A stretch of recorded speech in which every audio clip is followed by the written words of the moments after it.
Hello students, आज हम देखने जा रहे हैं सोशल साइंस का जो ज्योग्राफी वाला पार्ट है उसका थर्ड चैप्टर है मिनरल एंड पावर रिसोर्सेस। तो इस चैप्टर की एक्सरसाइजेस को हम तैयार करेंगे। आज आप सब तैयार होंगे तो हम देख लेते हैं।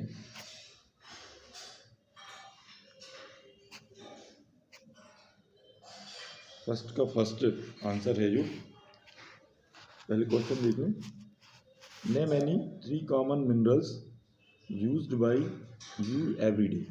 तो हमारे दैनिक जीवन में, हमारे रोज़मर्रा के जीवन में जो धातुएं यूज़ होती हैं, खनिज यूज़ होती हैं, धातुएं नहीं, मेटल्स नहीं, मिनरल्स। तो salt, gold and copper are 3 common mineral used every day. Next question, what is an ore? Where are the ores of metallic minerals generally located? तो ओर के बारे में बताना है। ओर को हिंदी में अयस्क कहते हैं। अयस्क यानी जो धातुएं होती हैं वो सीधे हमें प्राप्त नहीं होती हैं। उन धातुएं जिन पदार्थों के साथ पाई जाती हैं जिनमें धातुएं होने की संभावना है,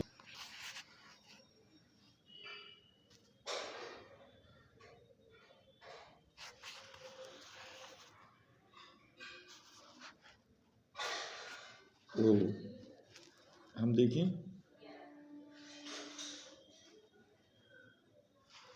rocks from which minerals are mined and known as ores for any material to be called ore of any mineral। तो ऐसी चट्टानें या ऐसी चट्टानी मिट्टी जिनमें वो मिनरल होने की संभावना होती है, या ऐसी खदानें जो खाने होती हैं, खदान जिनको हम अपनी भाषा में कह सकते हैं, तो उनको कहते हैं ores. For any material to be called ore of any mineral it must contain minimum adequate quantity of that mineral so that it can be extracted profitably। तो लाभदायक होती हैं, प्रॉफिटेबल होती हैं ये।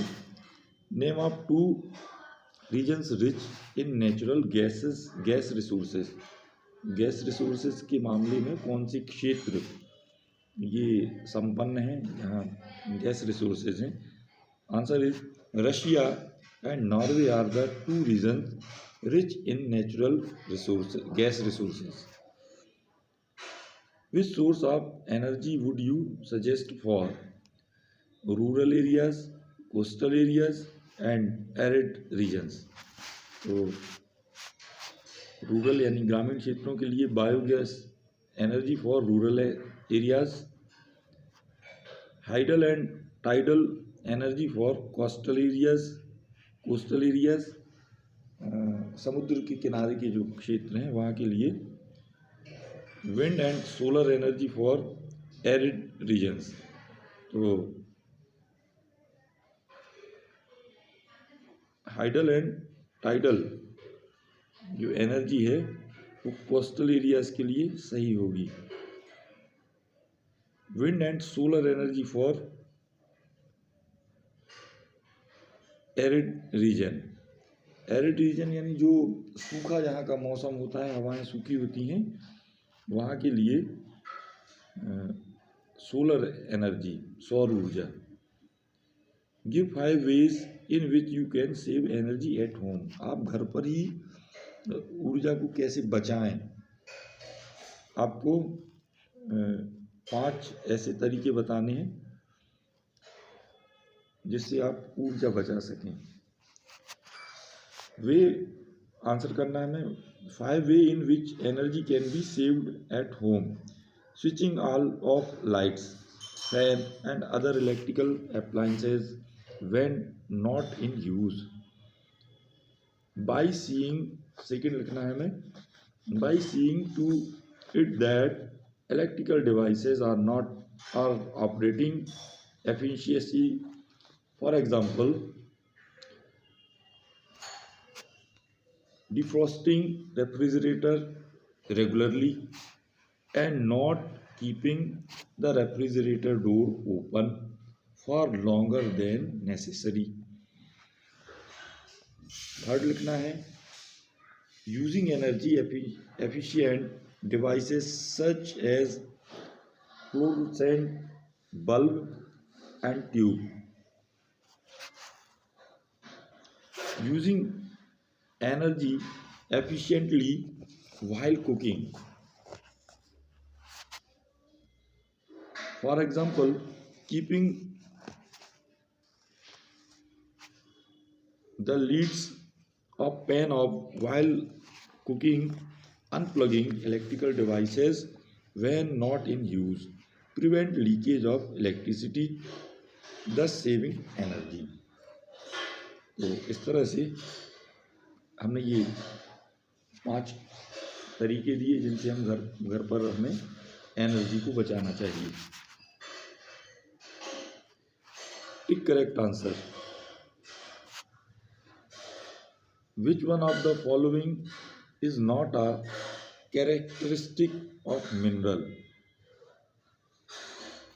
तो जो सही आंसर होगा उस पर ही हमें टिक करना है. Which one of the following is not a characteristic of mineral? इनमें से मिनरल का क्या गुण है? They are created by natural process. ये तो गुण है, तो ये आंसर सही नहीं होगा. They have a defined chemical composition. तो ये भी है इसका गुण. They are inexhaustible.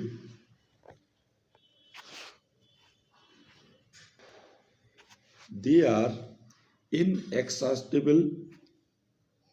Their distribution is uneven. तो करेक्ट आंसर है सी. They are inexhaustible.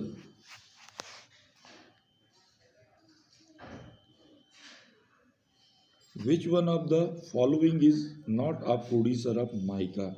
इनमें से माइका का कौन प्रोड्यूसर नहीं है? झारखंड, कर्नाटका, राजस्थान, आंध्र प्रदेश. तो कर्नाटका इसका सही उत्तर है. ये माइका का प्रोड्यूसर नहीं है. Which one of the following is a leading producer of copper in the world?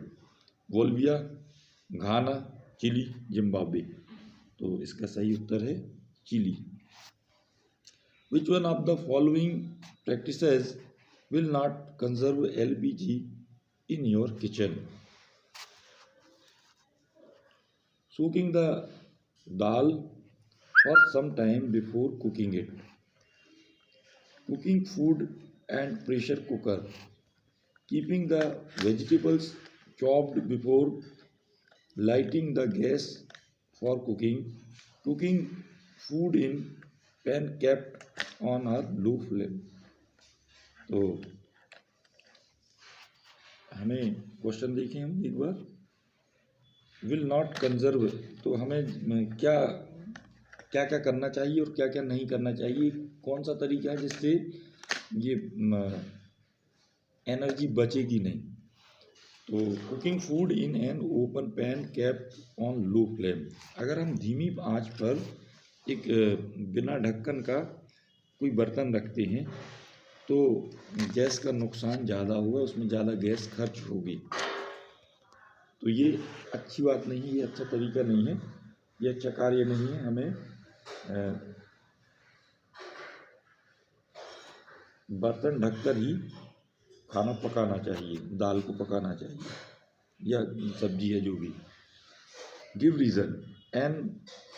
Environmental aspects must be carefully looked into before building huge dams. तो एनवायरमेंटल जो एस्पेक्ट्स हैं यानी जो अपेक्षाएं हैं एनवायरनमेंट से संबंधित, वो बहुत ध्यान से देखी जाती हैं जब एक बड़े डैम को बनाया जाता है, ह्यूज डैम्स को बिल्ड किया जाता है? Answer is environmental aspects must be carefully looked into before building huge dams because of the following reason.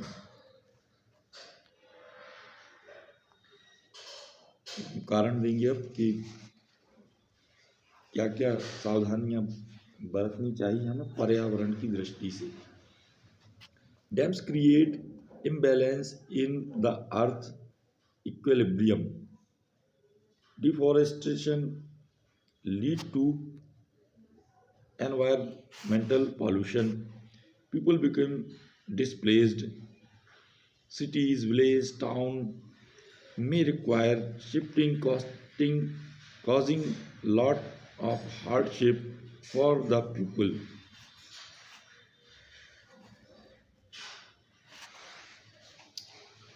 Flood threat loom large. Earthquake threats. Silting of lakes is a problem. तो ये सब वो कारण हैं जिनके कारण पर्यावरण को बड़े बड़े डैम्स जो होते हैं उनसे पर्यावरण का क्या नुकसान होता है और कैसे इम्बैलेंस हो जाता है। Most industries are connected around coal mines.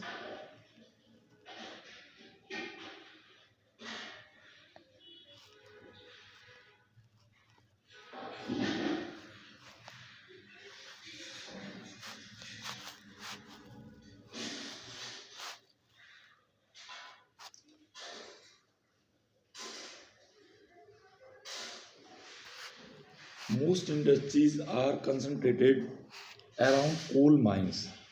तो हम ये देखेंगे इसका answer, coal is use as a source of energy and power and also a raw material in most of the industries. Hence most industries are concentrated around coal mines of the purpose saving cost of transportation of coal, cost effectiveness.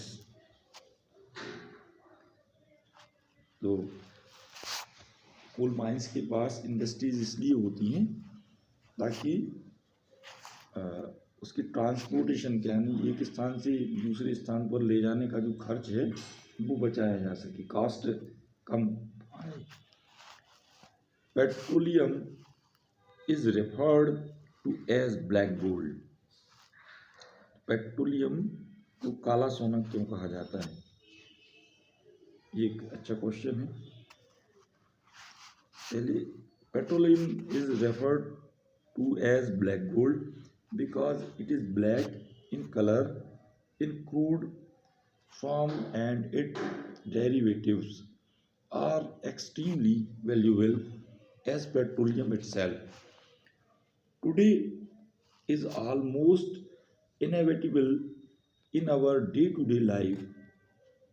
A variety of products like kerosene, diesel, petrol, wax, plastic, lubricants are produced from these mineral resources. तो इस तरह से petroleum को हम black gold कहते हैं. Petroleum जैसा कि आपने साइंस के चैप्टर में देखा ही है कि पेट्रोल और पेट्रोलियम में अंतर होता है. पेट्रोल रिफाइन करके पेट्रोलियम से निकलता है. तो पेट्रोलियम में को जब रिफाइन किया जाता है उसका शोधन किया जाता है, परिशोधन किया जाता है, तब क्रमशः ये kerosene, diesel, petrol, wax, plastic, ये सब लुब्रिकेंट्स, ये सब पेट्रोलियम के ही हिस्से हैं. तो पेट्रोल और पेट्रोलियम में ये अंतर भी है, आप समझ गए होंगे. नेक्स्ट क्वेश्चन हम देखें. Quarrying can become a major environmental concern. Quarrying can become answer करना है. Quarrying can become a major environmental concern because of the following reason. It may destroy the humus of soil. ये जो quarrying को समझ लें, quarrying है उत्खनन करना, यानी जमीन को खोदना, इसको क्वेरिंग कहते हैं। और जमीन के अंदर खोद के खनिज पदार्थों को निकालना, ये भी एक एनवायरनमेंट का जो एस्पेक्ट है उस पर, उसके लिए एक कंसर्न है, उसके लिए एक मतभेद है।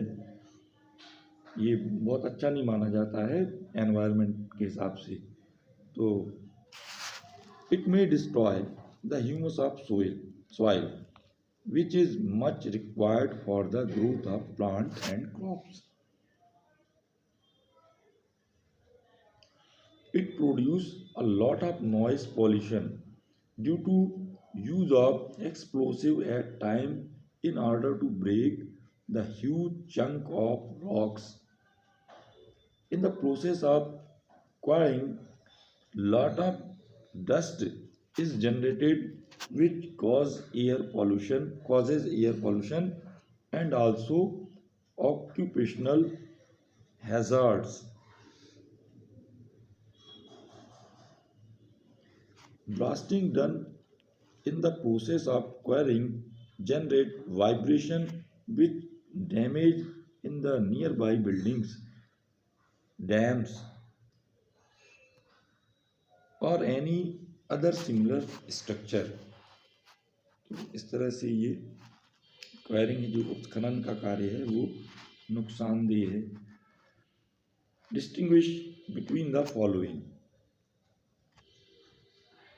हमें किन किन के बीच में डिस्टिंग्विश मतलब अंतर करना है, इनके बीच में क्या दूरी है, क्या अंतर है। कन्वेंशनल सोर्स ऑफ एनर्जी और non conventional source of energy के बीच में हमें डिफ्रेंशिएट करना है। तो हम दो कॉलम तैयार कर लेंगे इसके लिए।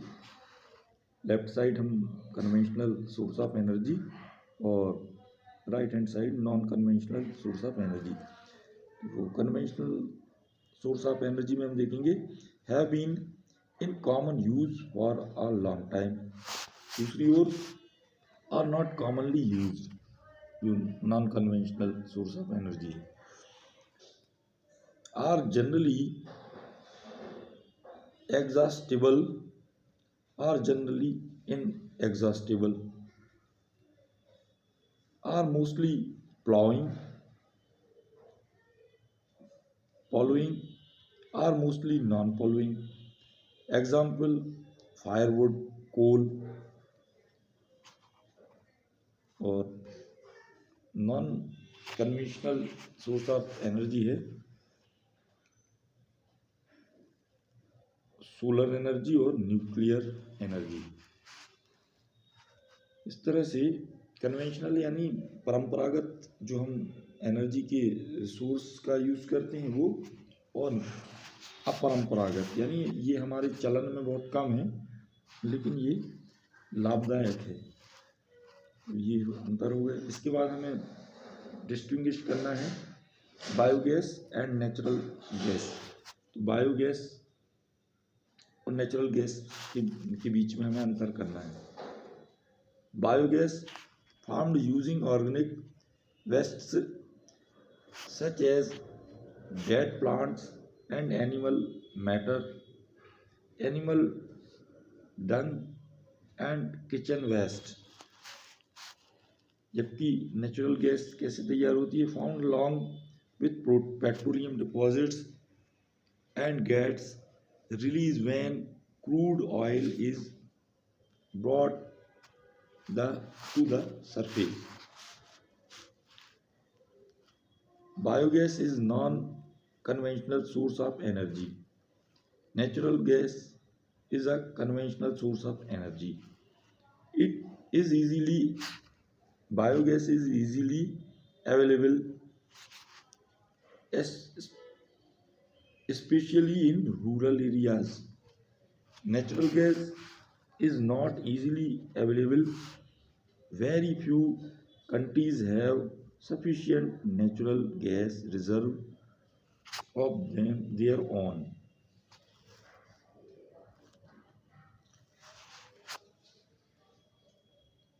Biogas is polluting, causes greenhouse effect as it releases carbon dioxide. Natural gas is a cleaner fuel.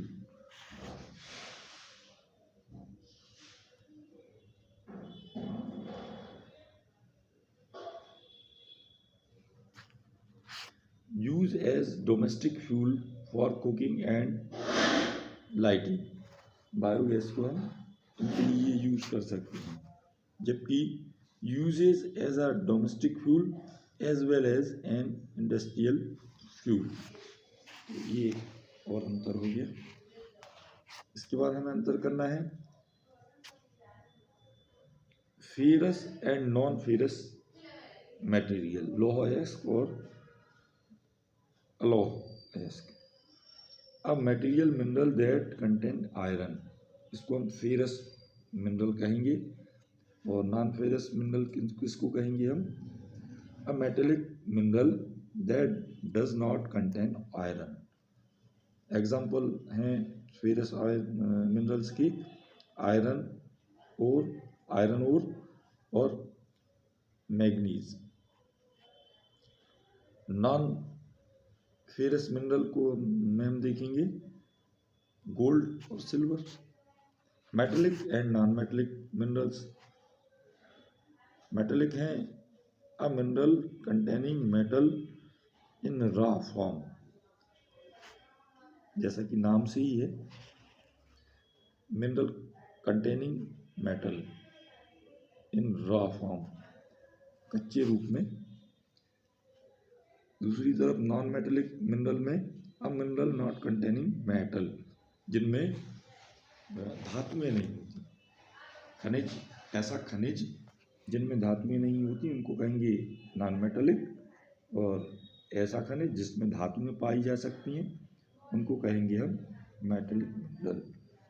इनके हमें एग्जाम्पल देना है। तो मेटेलिक में बॉक्साइट और आयरन और दूसरी तरफ हम दे सकते हैं लाइमस्टोन और जिप्सम। इस तरह से ये चैप्टर फिनिश होता है। आप स्वस्थ होंगे, खुश होंगे, ऐसी हम आशा करते हैं। पढ़ें, खेलें, खूब आगे बढ़ें, और इन्हीं शुभकामनाओं के साथ इस चैप्टर को हम अब फिनिश करते हैं। धन्यवाद।